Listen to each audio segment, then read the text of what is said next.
This is Phantom Electric Ghost, and we're live on the air with Harriet Cabelly for the first time. Welcome to the Phantom Electric Ghost podcast. How you doing tonight? I'm doing great. Thank you for having me on. I'm looking forward to our conversation.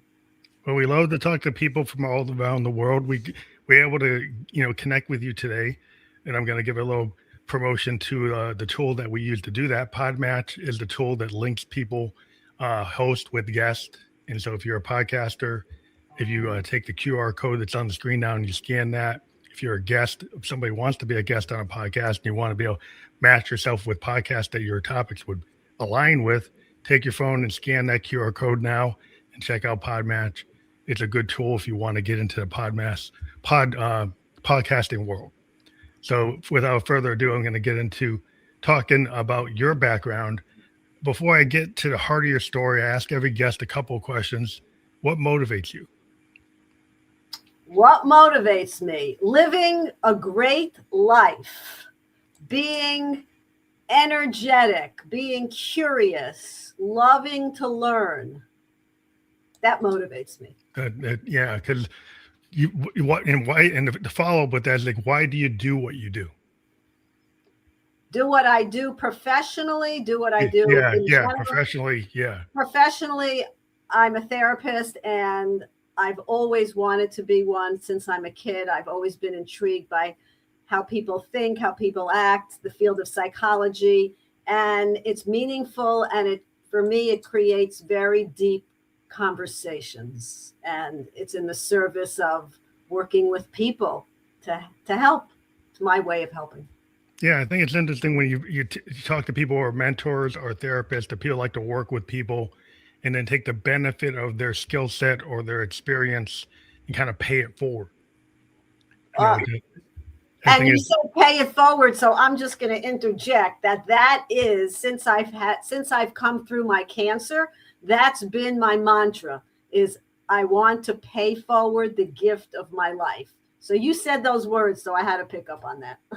And just to disclose, like I'm 58, but when I was 27, I had a level 3 sarcoma. Oh. And so I went through radiation and 3 surgeries, and I've been cancer free since I was 27 years old. So I understand that, like the struggle of actually going through it at a young age, because it was really interesting when that happened to me. There was a lot of people around me that I thought would understand, and they just like disappeared. And then other people who I never thought would be there, like were there. So there were certain people stepped up, and it was unexpected. Right. Yeah, we get surprises like that. I had the same experience when I was going through my cancer treatment. Some people you expected were not always so great at being there, and some people you didn't were like, oh my God, they're showing up all the time. So, people are people. So we have expectations, and some meet them and some are a little whatever, but in the end, it's good. It's kind of like when you have the crucible moment in your life, something like, anything that happens to you that, cancer is traumatic, and like any kind of post-traumatic stress type of event, it can actually be a crucible moment that makes you look at like your life like a Victorian, looking in the looking glass, like a poet. It's like the looking glass is like, what am I going to do now? And also, like, if you survive, it's like, hey, I survived, so I can do anything. Exactly. There's so much that comes out of it. As a therapist, we call this post-traumatic growth, that when you go through something really life-altering or traumatizing, that it's not just about post-traumatic stress syndrome that everyone knows about, but there's something positive called post-traumatic growth, where we can really grow as an outcome of the challenge and adversity that we've been through. And we need to know that it's an option. We really can grow out of it. We don't just have to go back to life as it was and just pick up the pieces, but we can really take life on differently and reconfigure how we want to be in life, how we want to show up. Yeah, it's like the idea of like thriving versus surviving versus like a victimology, is like you playing the victim rather than saying like, hey, here's an opportunity. Right. I always look at it like, if you get a challenge, like since I'm a musician, right? What you do as a musician is you try to go into areas you're not the best. It's stuff that you aren't the best skilled at, right? As an artist, you tend to push yourself into places where you're not fully comfortable. Because Oh, that's where the really interesting things happen. If I right, just do the same thing all the time, it's kind of like muscle memory. It right. doesn't really push the envelope. Right, right. So it's like a quote I have on my fridge. I think it's by Neil Walsh. Life begins at the end of your comfort zone. I Yes. love that. I love, love, love that. That's one of my guiding quotes. I'm a quote person and I have tons of quotes all over. But that's a big one for me. Life begins at the end of the comfort zone. It's exactly what you just said. If you just keep doing the same thing, you don't grow, you don't challenge yourself, you're not experiencing new things. And there's so much out there to experience and step into. But Yeah, it's definitely it's super important. I remember one of my favorite artists, David Bowie. He had a conversation in an interview, and they asked him. He said, "As an artist, I like to kind of tread water artistically, push myself into areas where I'm not comfortable." Mhm. Because I think he basically said, "Is like I don't want to drown, but I Yeah, want to tread water a little bit and go into some area." And that's why he kind of reinvented himself all the time. right. Well, He that's would yeah. that's it's like the nature of an artist, when you're really working well. But that also gives us excitement about life, right? It because if we're open to new experiences and new adventures and new opportunities, we're going to thrive more. Yeah. Because I think And entrepreneurs, you see all these entrepreneurs and people say, well, they went from 0 to 100.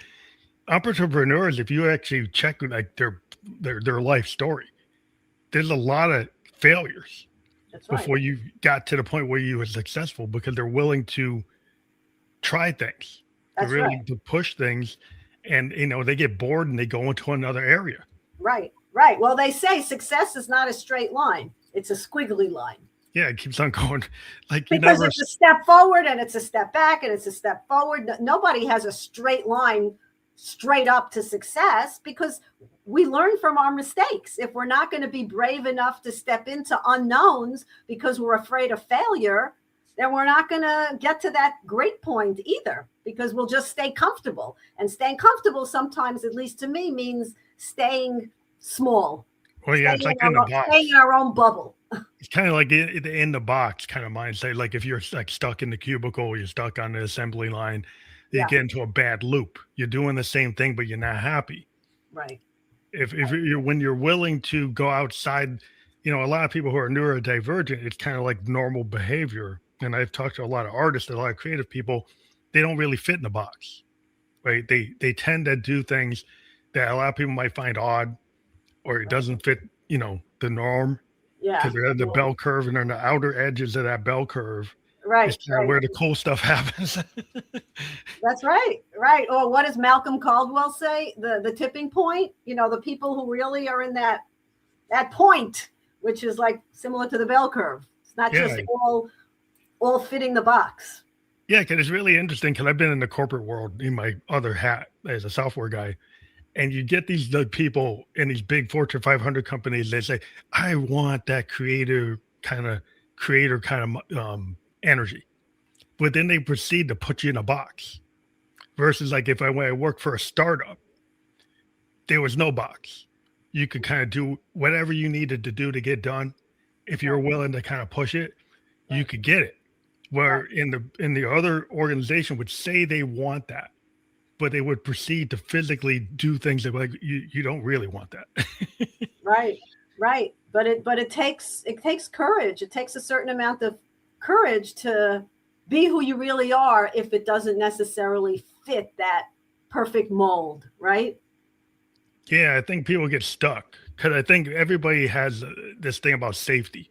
It's kind of a human kind of, it's our initial concern why we would live behind the gates of the village, or stay within the tribe and not go out in the woods and get hit by the wolf, Mhm. to get attacked by the wolves. And so you might allow the leaders in the town to kind of push you down because you're scared, if I go outside the confines of the kingdom, I might be attacked by the hordes outside or the animals outside. But Right. if I actually take that step to go out and do my own thing, I might be very successful. But I was kind of told maybe I won't be successful. Right. Right. That's why it comes from a lot of inner strength to push ourselves outside of our comfort zone if we really want something and not listen to the naysayers.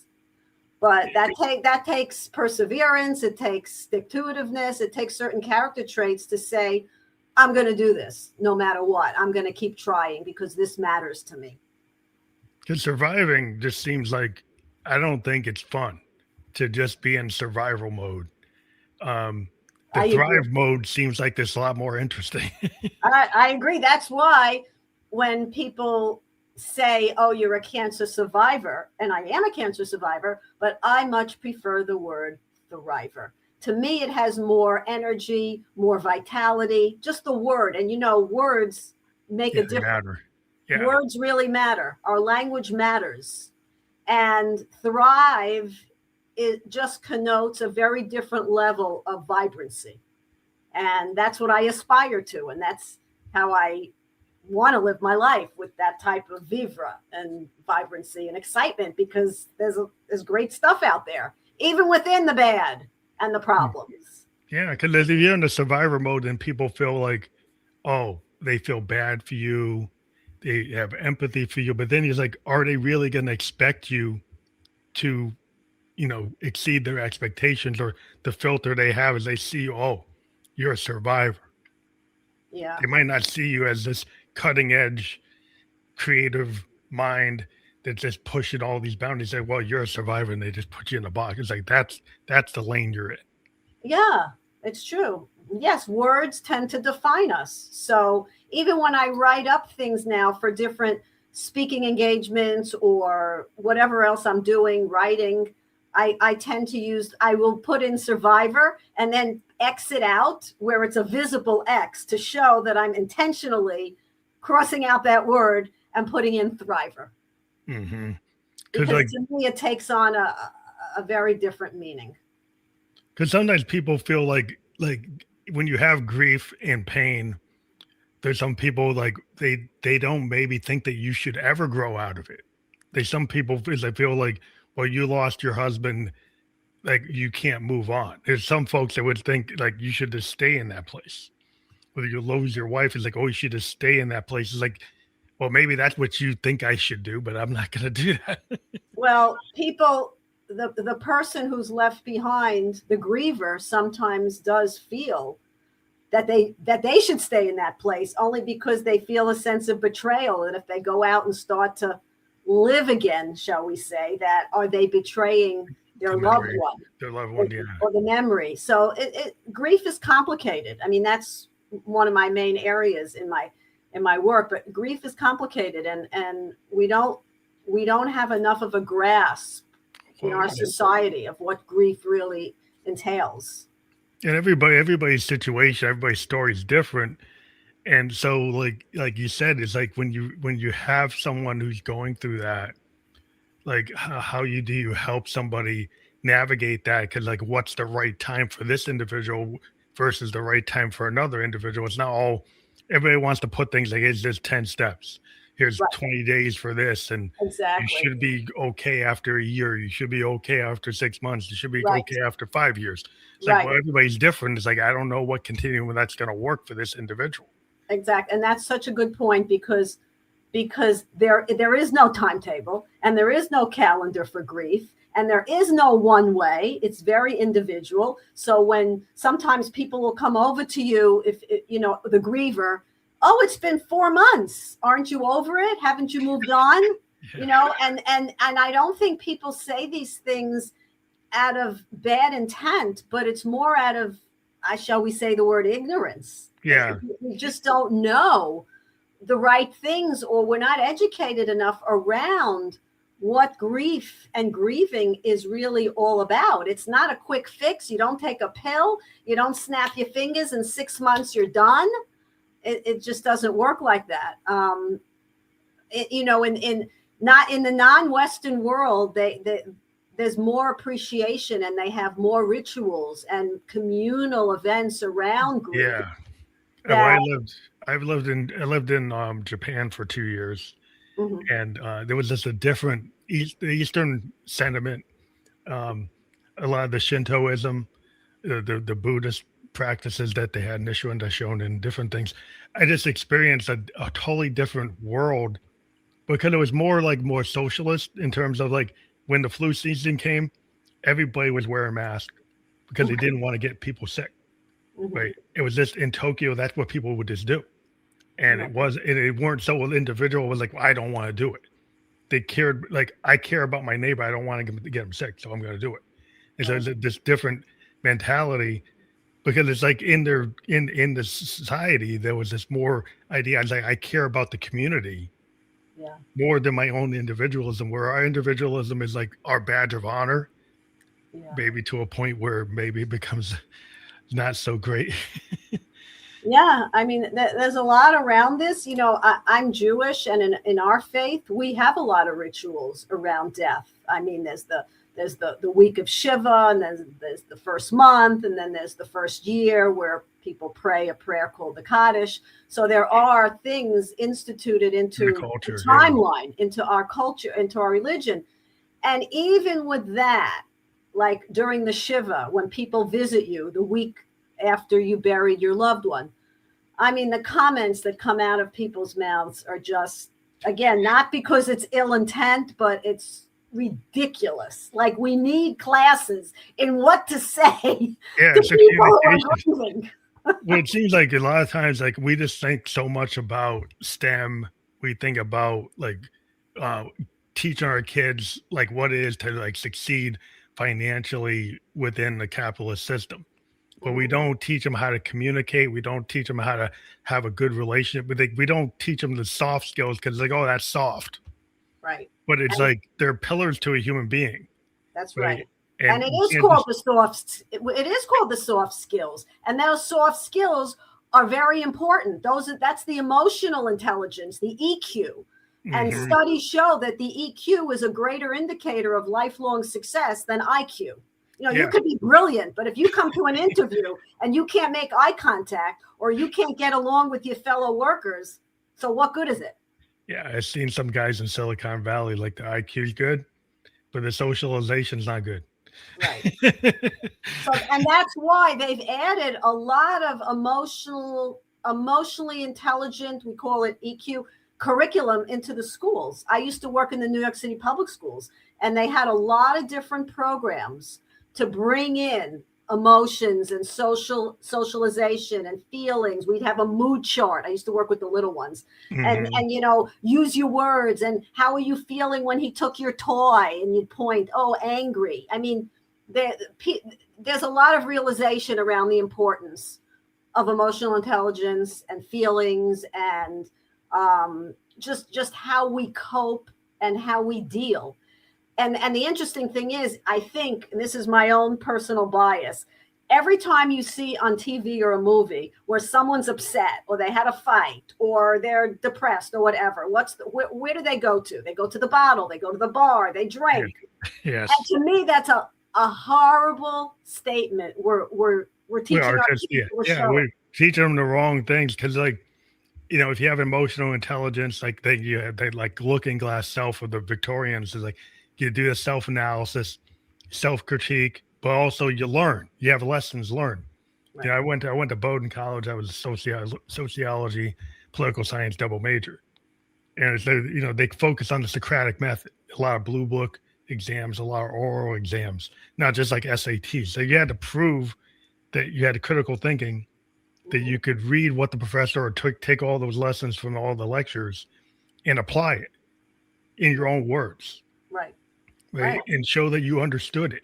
And I think today, if you just give people multiple choice and you don't have them actually dive into themselves, like, can you actually show me that you understand this? Exactly. Critical thinking skill. Critical thinking is not there. And then if you don't teach people like art history or appreciation of things like in the liberal arts type of, you know, things, it's all STEM.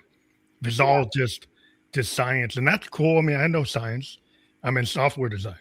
But like, I think it's important to understand, like, art and history and philosophy, sociology, all these like softer things that people want to criticize and say, well, we don't need art. We don't need music. We don't need these things. It's like, I think the soul does need those things. Oh, the soul. So true. The soul. Yes, absolutely. And we don't hone in enough on that. We're doing like everything is from here up, just the head. And we forget the heart, and we forget the soul. And that's so important. Nobody teaches to that. Yeah. And even in terms of like in school, questioning, being open to questions and being curious and interested. I mean, those are the character traits that will help take us far when we're open to new things, when we're asking questions, when we want to learn, when we want to learn music and nature and all the other things, like you say, not just the hardcore. Well, yeah, to challenge yourself. Like we used to have debate societies, right, in college, and we had moderators like professors or TAs, and they would have rules, and you'd have to kind of back up your argument, like a Socratic argument. Like you can't just say it because you feel it. You could, but if you can't back it up in actual real debate, right? Right? Yeah. And so people have kind of like gotten away from that and say, well, we don't need that. We just I just have to win. Exactly. And that's why, and that's a lot of our problems nowadays, not to go anywhere, anything political or anything, but just the idea of, we're so far from the idea of, can't we just agree to disagree? Yeah. And just respect our differences. Yeah. Just respect our differences. That's it. Yeah, just have different schools of thought. There are different, Keynesian theories and this theory and that theory. It's like, go and argue your theory and show me why it's good. Then I'll show you my thing. Then we can agree that those ideas can exist in the same world. Right. And it's like people make choices of whether or not they want to go this way or want to go that way. Right. But somehow we've lost some of the respect for differences of opinion and become so extreme, and it's my way or the highway. Also, we have this, coming from Silicon Valley, we've got these people that believe in this idea, the disruptor. The disruptor believes they should just take everything that are in our social mores and our structures and our laws and our morality and say, well, that doesn't matter. We should just break it all and then see what comes out of it. And there's this mindset where they just want to tear down privacy rights, tear down, social rights, your medical history rights. They say, well, my machine has the ability to grab everything. Mm-hmm. Well, why should I let your machine have everything? Right. Well, to me, that's a lot of what AI is going to do. Not that I'm at all educated around AI. No, that's the argument with AI is they believe that they can get rid of your privacy rights. They can get rid of your personal medical history rights, your ability to have any sense of independence, and they can just monitor you. Yeah, I think it's scary. I think it's very scary. And I think AI is just, I don't know, it's going to make us stupider. Well, yeah, the problem with it, like when they have kids, in high schools and colleges, using it to write their papers, the professors and the teachers are having to push back on these kids. It's like, you need kind of Dewey Decimal, go back to the library and learn how to do it yourself. Yeah. Like go and learn how to do, it's like, this is a nice tool, but you still need to know how to go into the library, do your endnotes, do your footnotes, do the critical thinking, do the work. Exactly. Like when you get to a certain point, then you can it's like the calculator back in the 70s. You can have these cool calculators, but you can't have them when you take an algebra test. Right, exactly. Or it's like when the digital clock came in and people forgot how to learn how to really tell time. Read an analog clock. They can't read it because So it's just another step, but it's a little scary because even now sometimes I have to stop myself. If I want to look at something, I go into chat, whatever you call it, and I'll put something in and there will come a whole thing. And it's like, I could see how you stop thinking. You just ask it and it's got it all there for you. It's a little scary. And it's scary because it can give you a very convincing answer. Yeah. And sometimes the answer it gives you is not accurate. But because it gives you a better answer than the Google search ever did, people are getting in trouble because like lawyers, doctors, engineers have gotten in trouble taking that answer and then applying it without double checking it. Yeah. And then it's burned them. Right. No, we're going to have to learn how to use it, intelligently, just like with the phone, where there's so much problems with the phone and kids being addicted.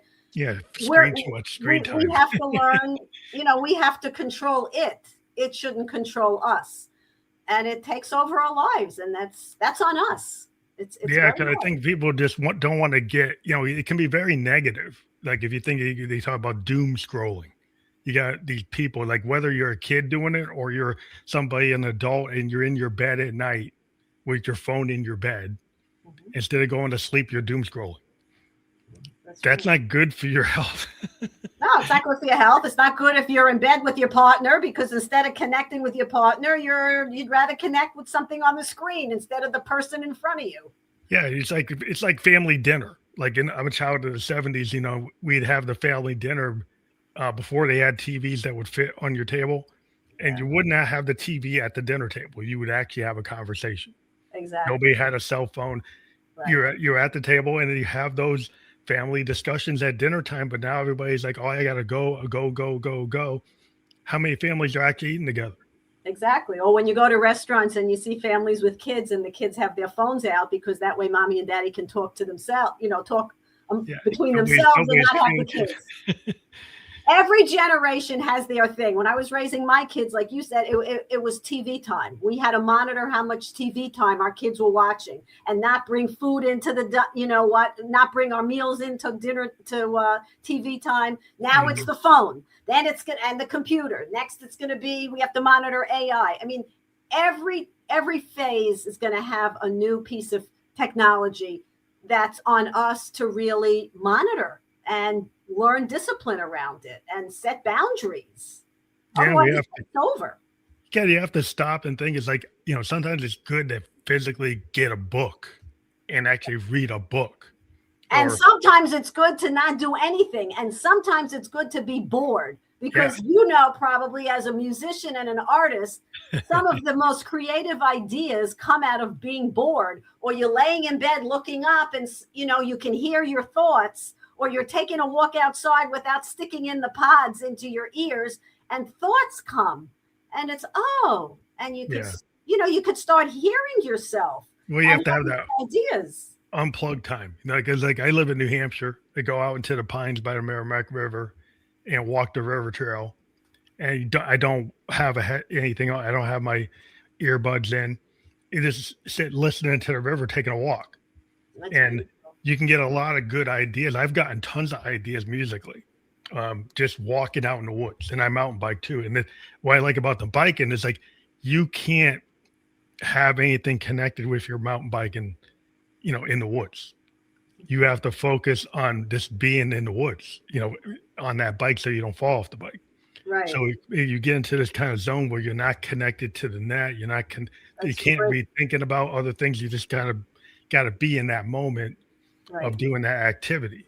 That's great. And there's so much research that shows how healthy it is to be out in nature and the woods, and how nourishing to our mind, to our soul, to our whole well-being is to be out in nature. So Yeah, much is there. I think it was a poet that said nature is the cathedral. Oh, I think Longfellow or Hawthorne, one of the great like romantic poets said that, and I it love is that. very sustained. I love like Wordsworth and Blake, and I'm Uh-huh. always like it's part of before I became a musician. I was really into a lot of poetry, even the Harlem Renaissance stuff. And I just like the poetic form is kind of like it's just a short form, like it's a story. You still tell a story. You have the epic poems like the Odyssey or the Iliad, Right. but it's a different way of telling a story. Oh yeah, it's beautiful. It's like ballet and opera tell stories Yeah, differently than going to a Broadway show, right? yeah. It's just a different type of art form, but it can be very powerful because sometimes less is more. Oh, definitely. Two lines of a poem can get a chapter in of a book's ideas. Yeah, Definitely. yeah. You could Yeah. do it like if you get some painters, it's like, well, I could have all these layers and brushstrokes, or I could be a little bit more space. Even musicians, we talk about the space between the notes. Ah. If you have to kind of be really daring to leave space between your notes, because it could actually reveal like that you're actually making mistakes, or it's Uh-huh. not like if you overlay too many things, people can't really tell what's going on. They get Uh-huh. overwhelmed.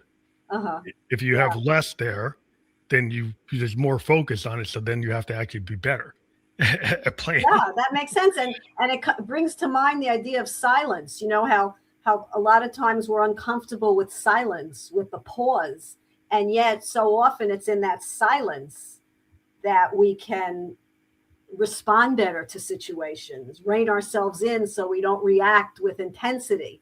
That silence, it's silence to hear ourselves, but we shy away from it. Where in general, people will come in right away, they turn the TV on, the radio.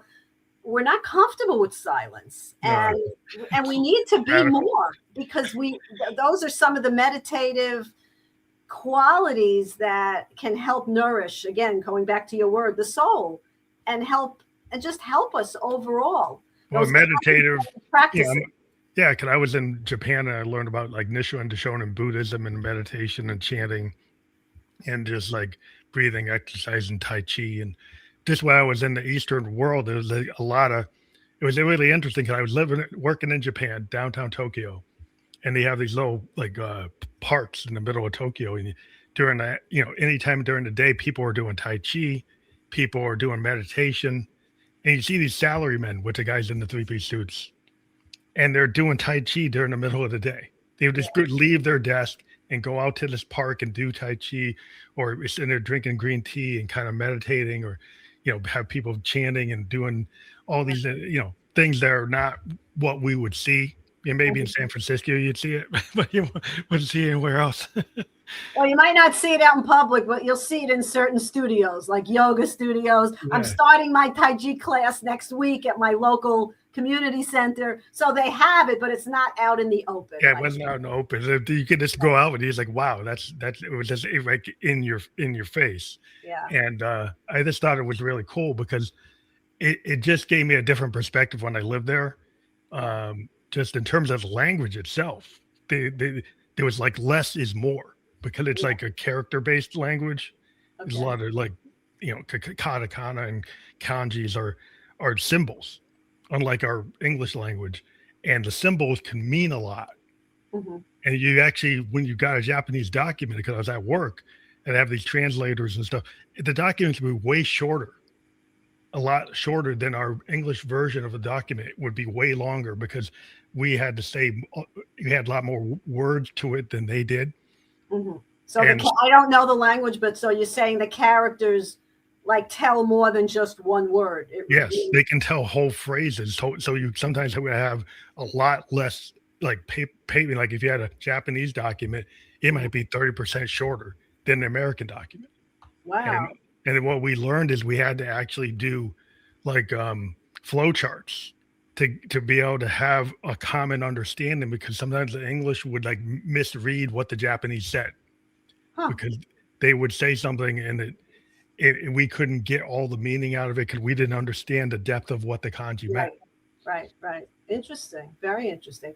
But, along the lines of those practices, you're saying meditation and Tai Chi, those are very restorative. Like, so when I was going through my cancer, I implemented a lot of that just to help my body relax and just feel more present, take away some anxiety. I mean, there's a lot to be said for those practices that are really beneficial. We call it the mind-body connection, that whatever is going on physically for us, if we calm down our nervous system by meditating or by breath work, we lower our levels of stress, of cortisol, which enhances our well-being, minimizes some pain. I mean, there's a lot of studies on this. So personally, I'm very interested in that mind-body connection and all of these practices that are getting more popular with Western medicine.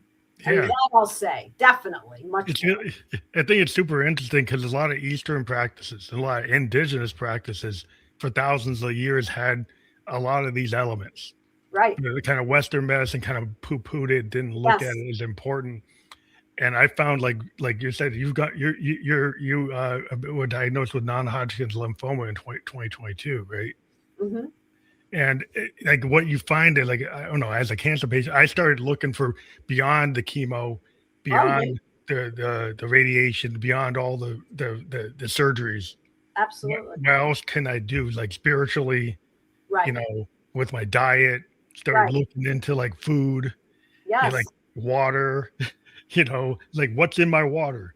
What's Yeah, in my food? and it's funny you say that because we ended up getting a whole new water filter in my house after I finished treatment. Yeah. And I had a fabulous oncologist. Having said that, she was very straightforward. I was not allowed to take supplements or do anything that I'll say was more integrative. But as soon as I finished my treatment and I rang the bell, the first thing I did was get my tribe of my type of doctors, my integrative doctor, my metabolic nutritionist, all of that stuff, because that speaks to me. Now, that doesn't mean I wasn't going to do the chemo. Of course I was, but Yeah. I like the whole picture, holistic. Yeah. Yes. You don't want to, integrated. And get integrated. Kid, if you go too far with one thing or other, you kind of like Steve Jobs. It's like you end up like, oh, I should have used some Western medicine. I shouldn't have just done this. He kind of regretted that. I mean, I think they go together. One doesn't preclude the other unless someone's just saying, I'm smelling rosemary instead of doing chemo, or I'm just being silly, saying an example.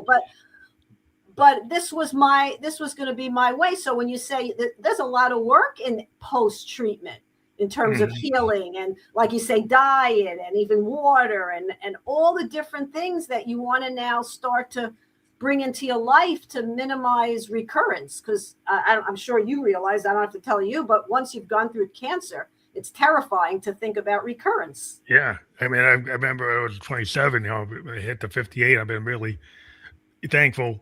But I did a lot of things. I changed my diet. I started looking at what I was putting in my body. Yep. I started looking at the water, right? And I got filters on the whole house. Mm-hmm. Because like you found is like there was stuff like skin conditions sometimes come from your shower water. Like what's coming from the public water sometimes has a lot of irritants. Yes. And there's a lot of like bad stuff in the water. If you don't have an osmosis, I don't want to get to the technical deal. But I have a really good osmosis, like really good filter. It's pulling like a lot of heavy metals. It's pulling a lot of, can even pull some of the microplastics. It pulls like a lot. And I'm a techie, so I got super into it. But people don't look at me. I even have a hydroponic garden. I grow my own like veggies and stuff because I was worried about the pesticides that come in from a lot of the food we get at the store. Yeah. Even the organic stuff is like the level of pesticides, organic, compounds that are these really forever chemicals that are in things. I don't want to preach it to people, but there's a lot of stuff that if you start looking into what's out there, you're like, well, I got to reduce as much of it as I can. If you start looking into everything, it's like, what's left? I don't know, because I eat organic now, and you're saying there's still stuff. I told my gardener, cut out the weed kills and all the pesticides he's using. So last summer he says, but look at your grass. It's all brown. It's weeds. I said, I don't care. Still don't want you to spray anything on it. Yeah. And some of these things, it's like what they say are acceptable levels. I started going into acceptable levels of like volatile organic compounds. And, the chemical industry will tell you like, oh, yeah, that's fine. But if you have if you've gone through cancer, you start questions like, why is that an acceptable level of this volatile organic compound or this forever chemical being in the water or being in the air? There's an effect. And so you try to reduce it. I mean, I live in New Hampshire because I'm trying to get away from all the smog. I used to live in the bigger cities. I just wanted to get away from it. And so I made decisions to get myself away from some of the stuff. When I was younger, I was living in big cities, like kind of heavily contaminated in the urban areas. And I just made the decisions like, I don't need that. Right. Well, I still live in New York, not New York proper. I live on Long Island, but close enough. It's still considered the city because I'm right near Queens. Well, you just do what you can. I mean, but I'm just saying, I just made some decisions. You have to decide, what. Yeah, of course. But it's like you open up a Pandora's box because there's no end to how much more we could be doing. Oh, you can always do more. At a certain point, where you have to decide like how much can I do, and how much is it really going to affect it. But some of it is psychological. Like, but I really think affirmations, if you feel positive about yourself, a lot of the inner work you can do can keep you really centered. Like the Western medicine is important, but also the soul and the spirit and, being able to get to know your mindset, your attitude, your feeling like you're connected, like you have purpose. Absolutely. I mean, I'm sure you know the blue zones, you know, the places in the world where the people live the healthiest, the longest. Yeah. And they talk, there's like 9 attributes, and one of them is purpose. Yes. I mean, of course, diet and but one of them is purpose. And it's very strongly connected to a healthy sense of well-being. Yeah, it's hard because our world is so stress inducing. Like a lot of what we've kind of built, these stress engines, they just keep on, just exponentially multiplying. Yeah, because we're all about productivity and busyness. We think that's the ultimate, is to how busy, how productive. And it's a little bit the opposite. Yeah, well, you can get so productive that you end up getting out of a job. Or you get so productive that you end up getting yourself sick. Yeah, it goes both ways. It's like you get too productive, and then you're like, you've gone so, you get these guys doing 120 hours, like in the Silicon Valley mindset. There's like these guys that say you should do like 140. Wow. It's a really, like, it's like, oh, well, just because they're getting these young kids out of college, and they're telling them they should be on that rat race, like really extreme. Like they should just be plugged in all the time, 7 days a week, going straight for months. And I just think it's very destructive. I think you get diminishing returns when you don't give yourself some peace, some space. Definitely. And it's terrible for the health. And who knows if that's not contributing to our high rates of suicide, high rates of anxiety and depression, high rates of cancer amongst the young now. I mean, we're in one of the richest countries in the world, and we have one of the worst bad health outcomes. Yeah, I mean, we have these really bad health outcomes because we don't, like, if you go to Europe, right, and you look at how much time they have off for vacation compared to us, and like we hardly take any time off, and then they give themselves a lot of breaks during the day that our companies would be unheard of. People doing 2-3 hour lunches, and and some places still do their siestas. It's like you go to South America. It's like how are they productive? It's like, well, they actually can be a little more productive than you. Right, like you said before, because less is more. Yeah, it's like a lot of times today, when they found out during the pandemic, when they let a lot of people work from home, and they thought they had to, all these micromanagers thought, I need to look at Johnny in the desk. Mm-hmm. And I gotta make sure Johnny's at the cube. Gotta check how many words per minute he's typing on his computer. They're monitoring like you. And then they found that even if a guy did like 4 hours at home, those 4 hours he did at home, he was more productive. Right. He was more efficient than the 8 hours or 9 hours when he was in the cube. Right. Because he's less stressed out, because he's at home. He's able to handle some things. And then they still proceed to say, "Oh, let's put him back in the cube." Yeah. It's like you didn't learn anything.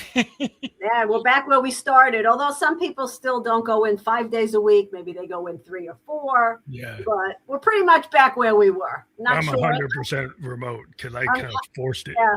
I'm not sure the lessons we learned back then have stuck with us. Maybe a little bit.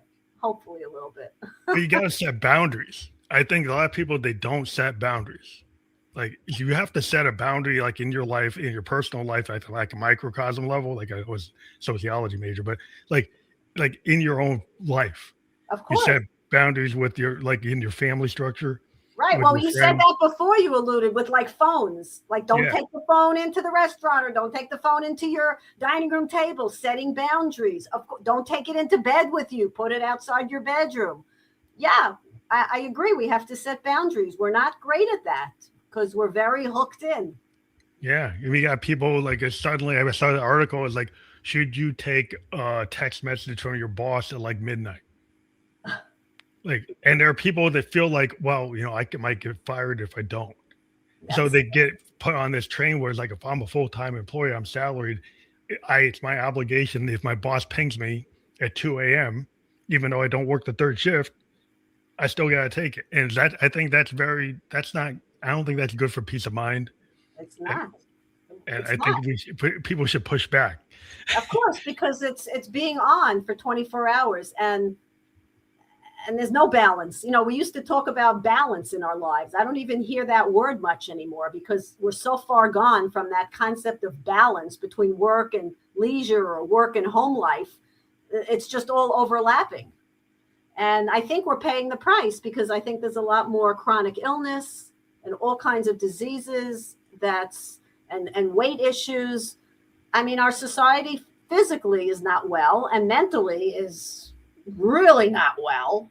I mean, as a private practitioner, I could say that most clients I see, even if they're doing considerably well, everyone's on medication, anti-anxiety, antidepressants. I mean, Yeah. It just seems it's so interesting. A lot of times, like health plans don't even consider mental health. Like I'm a diabetic, I'm a type 2. No one would tell me that I can only have like 5 visits for my diabetic health. If I need to go see my doctor, I'm going to be able to go. Right. But like if you have a mental health, there's some plans that's like, oh, you can see your therapist like 10 times a year and that's it. And then you have to pay out of your pocket. right. And so then it's like you don't consider that at the equal weight of your type 2 diabetes, but that can still take you out of here just like the diabetes. Oh, 100%. That's right. It's not given enough weight as physical issues. Mental health issues or not. There should be, just like you go for a physical once a year, there should be a physical for mental wellness also once a year. Like go to your mental health professional and have a wellness check, a mental health wellness check. Yeah, the actuaries didn't want to price that. I work with insurance companies. Well, they got the price tables, they got all the rate tables. We don't want to price that. Let's save some money. Yeah, there's still as much as we're much more aware, there's still stigma around issues around mental health. There's still some shames. Yeah, the shame. That's a lot. People don't feel comfortable. Like a lot of times, like I don't know, but I know men I've been around, they do not want to talk about those things. A lot of the men, unless they well, it's weird, it's strange. Like a lot of the guys I know that are really like athletic sports guys, they don't want to talk about it. But all the artist guys I know, they will go into it. They will. Yeah. The people who I know that are poets or writers or filmmakers, they'll have long discussions. Right. Well, a lot of their artistry comes out of their pain, out of their emotional pain. They're willing to be vulnerable. It's like the thing about an artist. The artist is willing to kind of key in on their vulnerability and use it like as an asset for their creative kind of. It's like the driver, and they figure out. It's very cathartic for a lot of artists I've talked to be able to take whatever emotion they're feeling and then turn it into like a painting, turn it into a film, turn it into a performance, turn it into a piece of music. Yes. And that's interesting because that's why a lot of artists or people in the creative arts won't always be responsible with taking their medication. I'm talking about mental health medication, like because they feel it squelches their creativity. That's always the rub is sometimes you do need to not be on fire all the time. Because there's a story about James Taylor. Like he wrote, like I've seen fire, I've seen rain, right? That was super big hit. He was having a lot of problems in his personal life when he wrote it. It was like really big in his career. When he finally got to a place, he was in this the documentary, and he was happy. He did an album when he was not going through a lot of problems personally, and it didn't do well. So then he's like, do I have to be in that place to do well? Right. Do I have to be depressed to have a hit? Yeah. And it's like, that's the big dilemma as an artist, because sometimes you have to, you see these method actors, they kind of put themselves in a frenzy. Like you have to get out of that. You have to be able to divorce yourself from that because you can't stay in that. Right. But sometimes it's hard to come out of it. Yeah. But isn't that interesting that that's what it takes to resonate with your viewers, with society? Because people are connecting with that kind of vulnerability and pain. Because otherwise we walk around with masks. And here's a performer writing this hit song about pain and depression, and everyone's resonating with it because it touches them. That's what they're feeling. But no one gives words to it until a songwriter or an artist puts to it. Yeah, they could. It kind of pulls that, a painting in your mind every time, the audience looks at a piece of art. They get pulled into it, and the artist's ability is to kind of be able to understand that universal kind of frequency of pain or emotion and be able to tap into it. So when people hear it or feel it or see it, they resonate with it because you're tapping into this like universal key, this Yes. universal frequency. And that's where artists, we can channel that. People call it the muse, they call it a download. We were able to channel that. Right. Right. And we have to be careful. Like you said, we have to take our meds. We have to go to the therapist. We can't skip that stuff just to try to keep our edge. And then there's just so many natural lifestyle things that we could do to help ourselves. But again, because we're a pill popping society, we want that quick fix. They talk now about the importance of sleep and getting out in the early morning when the sun rises to set our clocks, the circadian rhythm. There's so much going into that now. But again, that takes our doing it. That's not just taking a pill. It takes work. It may take a half hour in the morning, or it may take going to sleep an hour earlier. Yeah, and time's money. Because that's the problem. Is we don't want to invest. But if I have to say one thing, believe me, it's worth the investment. It's important to be doing these things for our well-being, mental and physical.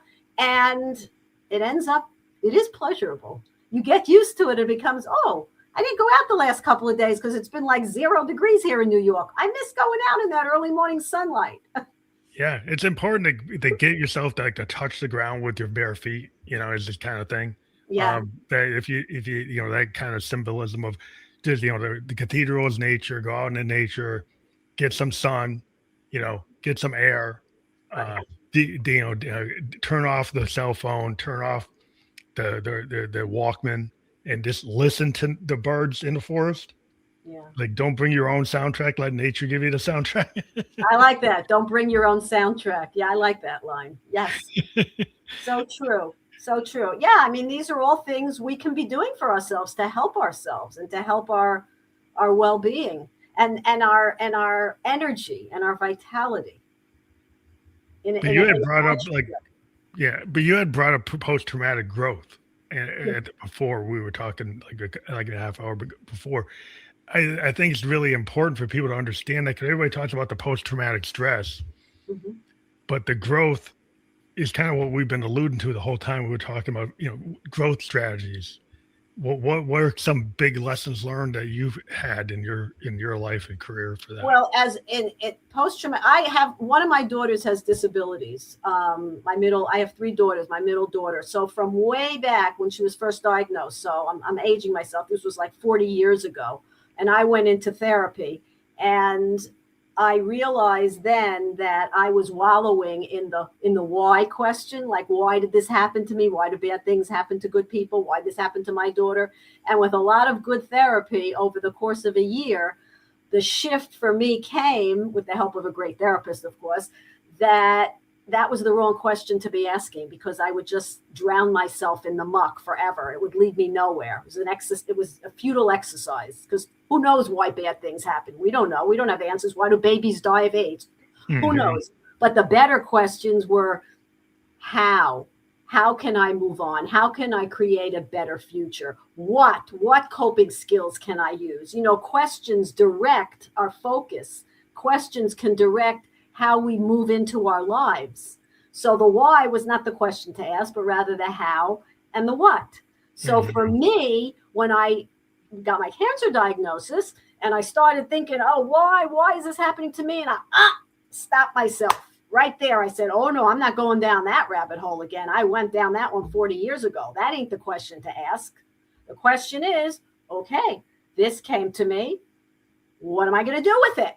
Which brings up Viktor Frankl's work, who I love. He wrote Man's Search for Meaning after he came out of the Holocaust, out of concentration camps, and that's a life-changing book. And one of the basic tenets is, amongst many of his work, is it's not what happens to us, It's how we respond to Yes. what happens to us. Very crucial. And we all kind of know it, but we don't really live into it. And when you said at the very beginning about victim and victim-like mentality, the idea being, yeah, we can be a victim of circumstances. We were a victim of cancer, but we don't have to stay You have in to a stay there. victim mentality. Yeah. That's in our control. And that's our choice in how we respond. That's all on us. And Yeah. therein lies the work. So if I'll have clients coming to me with, oh my, I'm stuck here, that begins the work. Yeah, because that's how you like rebuild your life now. Yeah. That's like your Yeah. your website. And I just want to point out Yeah. the QR code that's up there right now is for your rebuildlifenow.com. So if people want to scan that, that will bring them to your website for rebuildlifenow.com. Yes, And thank you. that's a quick way for people to check that out, because take your phone, take a picture of it, boom, it goes right there.